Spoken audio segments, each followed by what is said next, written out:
Buenas tardes ante todos, somos estudiantes de la Universidad Privada de Orrego del curso de Ingeniería de Pavimentos. En este caso estamos en el estudio de la muestra del afirmado extraído de la cantera de La Milagrosa.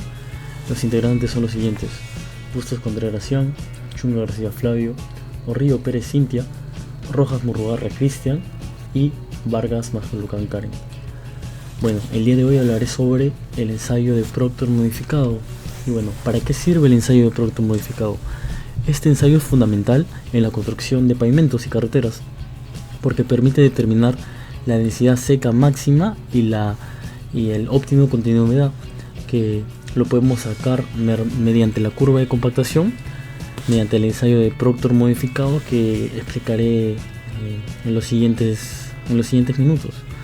Estos valores son la referencia que los ingenieros usan para controlar la compactación en la obra, asegurando que el suelo de la subrasante y las capas granulares sean lo suficientemente fuertes, denso y estable para soportar el tráfico sin hundirse ni deformarse prematuramente.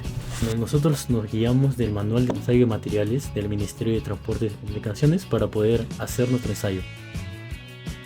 Aprovechamos también que hicimos Proctor modificado, a la vez hicimos contenido de humedad, ya que la norma nos indica, según nuestro tamaño máximo nominal, que fue de 3/4, una cantidad mínima, pero no nos dice una cantidad máxima. Entonces aproximadamente nuestro contenido de humedad fue de 6%. Es un ensayo sencillo, entonces no es necesario hacer un video aparte para ello. El procedimiento que vamos a utilizar es el método C, según nos indica la norma, y para eso tenemos que tener muestra húmeda de 45 kilogramos. Y bueno, esto con la finalidad de que una vez haya pasado toda la muestra retenida por el tamiz y obtengamos nuestra muestra que realmente necesitamos, poder trabajar los porcentajes, ya que vamos a ir de 2 en 2. En este caso va a ser 4%, 6%, 8%, 10% y 12%. La misma cantidad de ensayos que se puede hacer es de 4, es lo que indica la norma, pero nosotros hicimos de 5, que es lo recomendable. Entonces aproximadamente en este ensayo utilizamos 30 kilogramos de muestra seca ya pasada por el tamiz 3/4. Bueno, a continuación vemos a nuestro compañero midiendo el molde, su diámetro y su altura con la ayuda del vernier, con la finalidad de hallar su volumen, ya que va a ser necesario para la densidad seca y densidad húmeda. También podemos observar en la imagen que pesamos el molde. Cada molde que vamos a utilizar lo vamos a tener que pesar.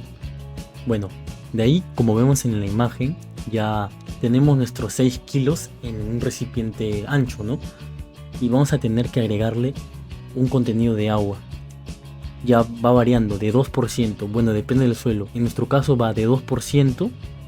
Cada 2% vamos haciendo la mezcla de este suelo con el agua. Por ejemplo, el 4%, el 6%, el 8%, el 10% de 6.000 kilogramos. Esto va a salir un contenido de agua, lo mezclamos y una vez que ya esté uniforme podemos trabajar y proceder a la compactación. Como vemos, nuestro compañero está con la ayuda de un cucharón. Lo tenemos que dividir por 5 capas, ya que es el método C. Si fuera el método A o B serían 3 capas. Entonces, con la ayuda del apisonador alrededor de todo el molde vamos a tener que darle 56 golpes. 56 golpes uniforme en todo el molde para poder tener una buena compactación. Esto 5 veces. Lo tenemos que repetir ese proceso en el mismo molde 5 veces. Y con los demás especímenes también de la misma manera, hasta que el peso del molde más la muestra húmeda baje. Y ahí será cuando ya haya bajado la curva de compactación, es decir, ya podemos poner todos los datos para poder hallar el óptimo contenido de humedad y la máxima densidad seca, que es un simple cálculo. Como vemos, nuestro compañero está enrasando el molde para poder pesarlo de manera correcta. Tiene que estar al ras del molde, no tiene que ver ningún desperdicio por ahí, por el alrededor del molde tampoco. El suelo no tiene que ver nada de suelo alrededor de en la base, por las mariposas, nada. Una vez terminado este proceso, procedemos a pesar el molde más la muestra húmeda, ya que va a ser necesario todos estos datos, ya sea el molde, el peso del molde, el volumen del molde, el peso del molde en la muestra húmeda, el peso del molde con la muestra seca. Esto lo explicaré a continuación. Es necesario, no el molde, perdón, es de la tara, porque vamos a tener que sacar entre 100 y 200 gramos del corazón del molde. Esto se hace invirtiendo el molde y aplicar fuerza con el apisonador, con la finalidad que salga cantidad de muestra, y con esa pequeña cantidad de muestra hacer el contenido humedad. Hacemos el contenido humedad pesando la tara con la muestra húmeda, y también pesando la tara con la muestra seca, pero ya unas 12 y 16 horas después, como dice la norma, ¿verdad? Una vez pasado todo este procedimiento, pasamos a nuestro Excel. Ahora, para hallar nuestra curva de compactación y nuestro óptimo contenido de humedad y máxima densidad seca, tenemos que hacer lo siguiente: identificar cuál es nuestro molde. Nuestro molde es de 6 pulgadas. El peso del molde es solamente, vamos a trabajarlo en gramos. El volumen de nuestro molde, que sale de la altura y el diámetro que hemos medido. El número de capas, que son 5, el número de golpes es de 56. Nosotros empezamos de 4, 6, 8, 10 y 12%. Entonces, primero hay que poner los datos que habíamos mencionado antes, como el peso del molde más la muestra húmeda. Vemos que acá va incrementando, y hay un momento donde baja. Donde baja es en el 12%. Entonces, es decir, debemos parar el ensayo una vez que baje nuestro peso de molde más la muestra húmeda. Como podemos ver acá, es el peso unitario húmedo. Como había dicho antes, es necesario hallar el volumen de nuestro molde. Por eso vemos la fórmula acá, que básicamente tenemos que restar el peso del molde más la muestra húmeda menos el peso del molde, y todo esto dividirlo entre el volumen. Y así podemos ver nuestro peso unitario húmedo.